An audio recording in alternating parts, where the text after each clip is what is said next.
petit échantillon de deux Audi A1 S-Line, donc une version gris chrono s'il me semble, et un noir tout à fait standard, avec deux modèles de jantes différents. Laquelle vous préférez-vous? Plutôt celle-là, plutôt celle-là? Moi j'aime bien celle-là. Comme quoi les jantes ça peut absolument tout changer, elle fait beaucoup plus sportive et un peu moins chic.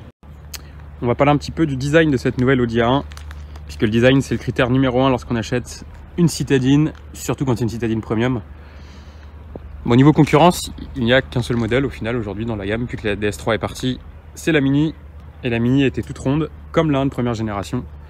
Parce qu'il faut savoir que 2 acheteurs sur 3 de cette A1, eh ben, c'était des femmes.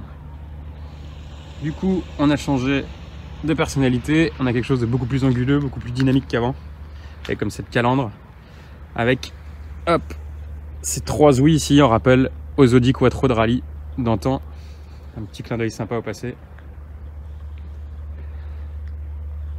Alors, la 1 sera forcément disponible en 5 portes, pas de 3 portes au programme, malheureusement, au niveau du look, mais ça se comprend vu que c'était une très faible demande au final sur les compacts. Au niveau des dimensions, la voiture est un peu moins haute, mais surtout plus longue, de 5 cm, et notamment 10 cm sur l'empattement, grâce à des porte-à-faux qui ont été réduits. Donc on retrouve ici une version S-Line sans option particulière. Donc on est loin des versions catalogue qu'on a pu voir au dernier mondial de Paris avec des jantes blanches ou des couleurs pétantes, quelque chose de beaucoup plus classique et ce qui représentera un peu ce qu'on verra nous sur nos routes. Une vraie nouvelle identité pour cette A1, donc beaucoup plus anguleuse. Audi dit que c'est beaucoup plus masculin, mais en tout cas c'est plus dynamique, ça c'est certain. Alors dites-nous vous en commentaire si vous aimez cette nouvelle A1, si vous préfériez l'ancienne, ou si vous gardez vraiment le charme de la Mini, qui a un charme intemporel.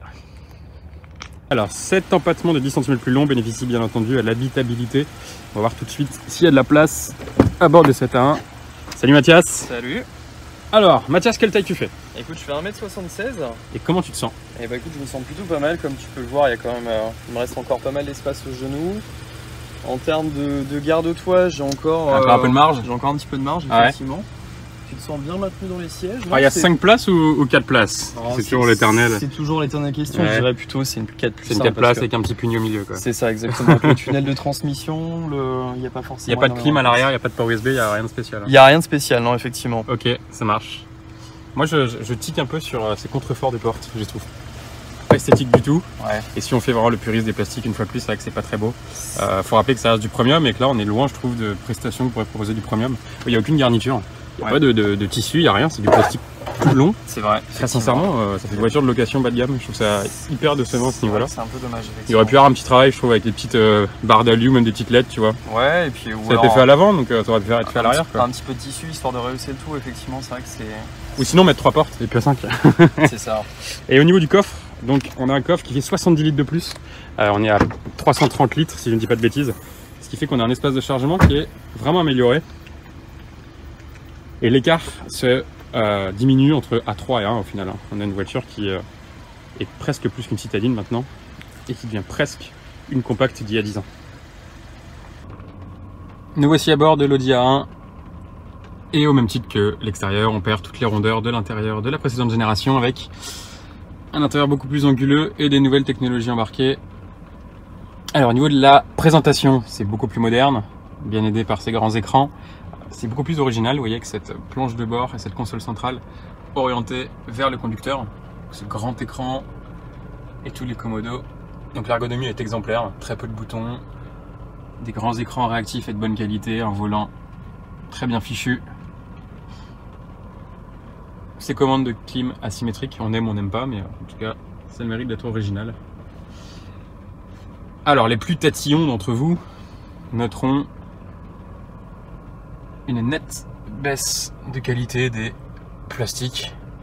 Mais n'oublions pas que nous sommes dans le segment des citadines et pas des berlines.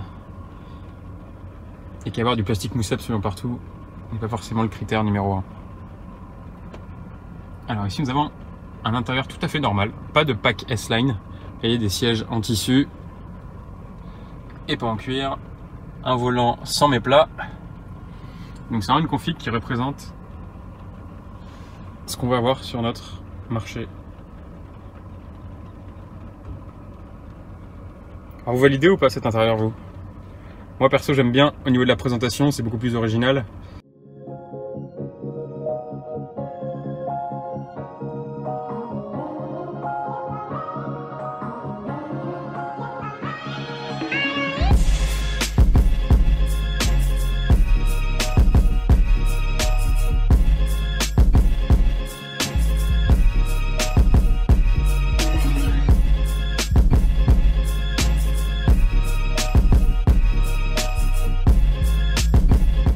Tour des configurations qu'on avait à disposition. Donc ici vous avez à gauche une version S-Line de base entre guillemets avec des jantes de 17 pouces.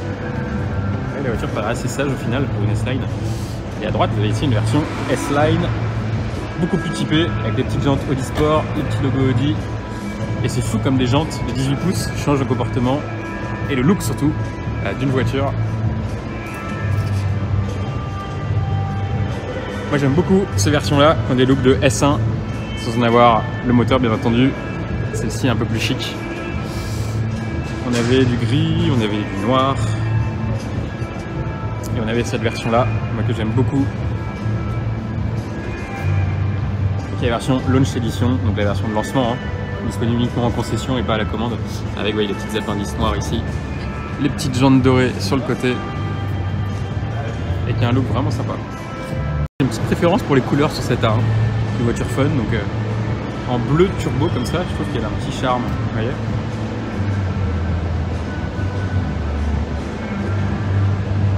Hop.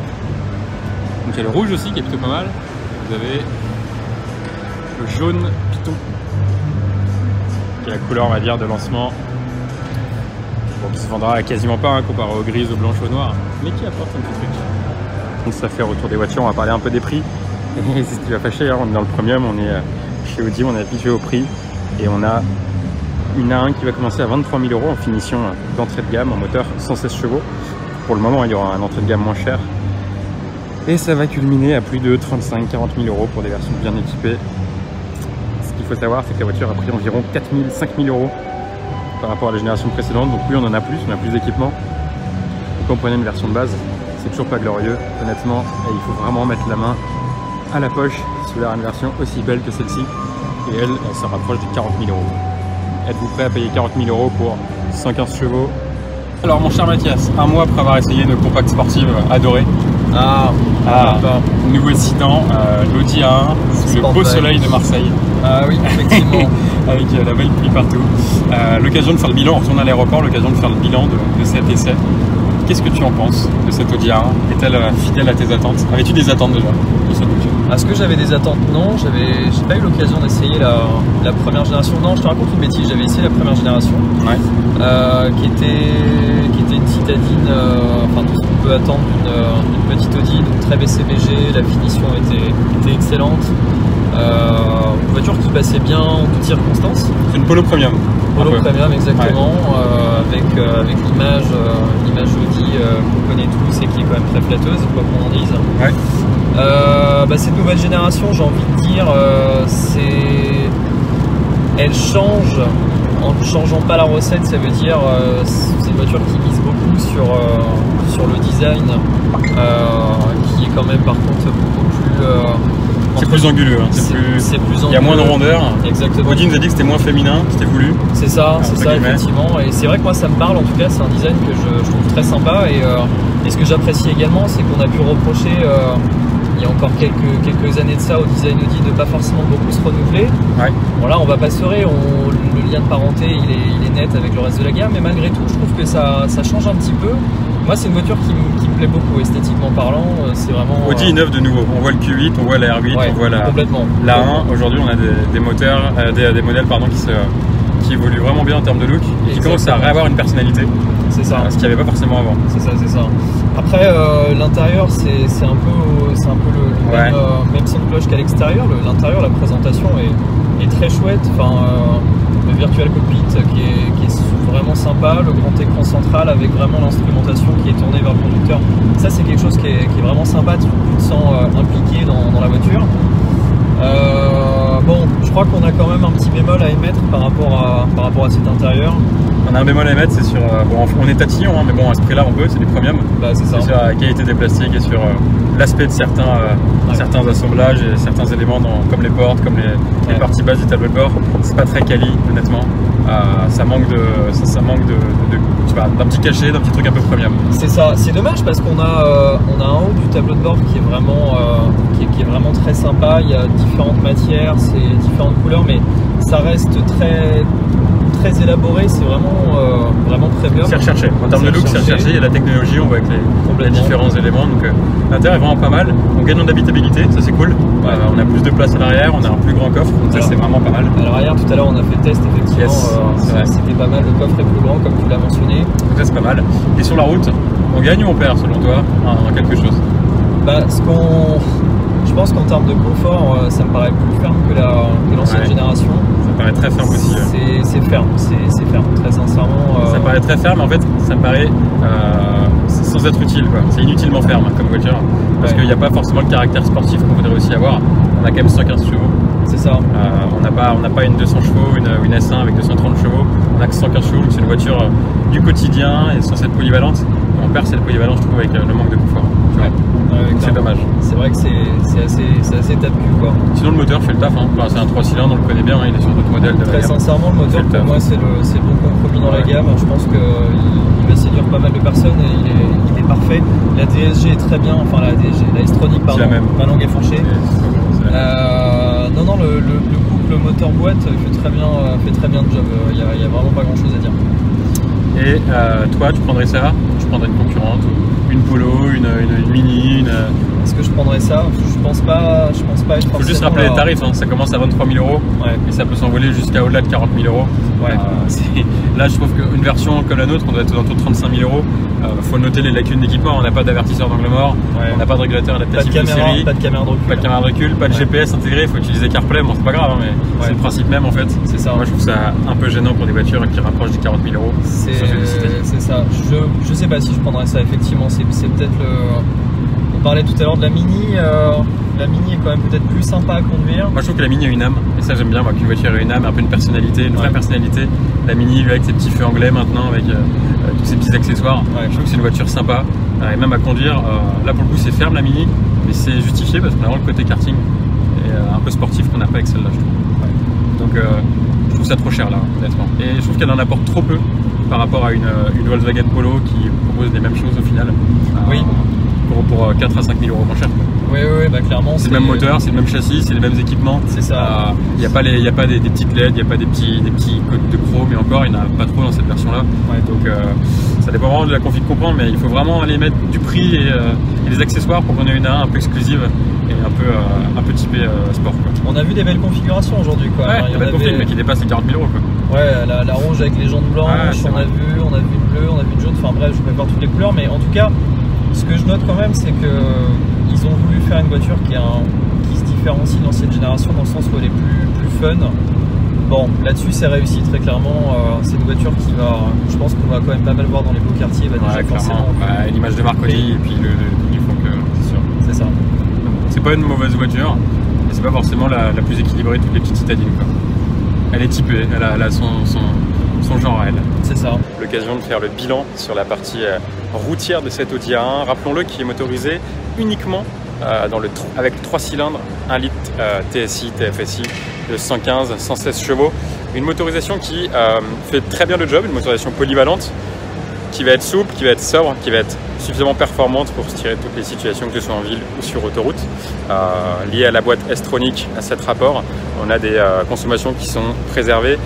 Et on a un étagement de boîte qui est plutôt bon, très sincèrement. Là où ça va pêcher, selon moi, c'est sur le confort. Audi a voulu donner à son Audi A1 un comportement un petit peu dynamique, avec une partie suspension très ferme, trop ferme à mon sens, qui ne va pas vraiment à la voiture.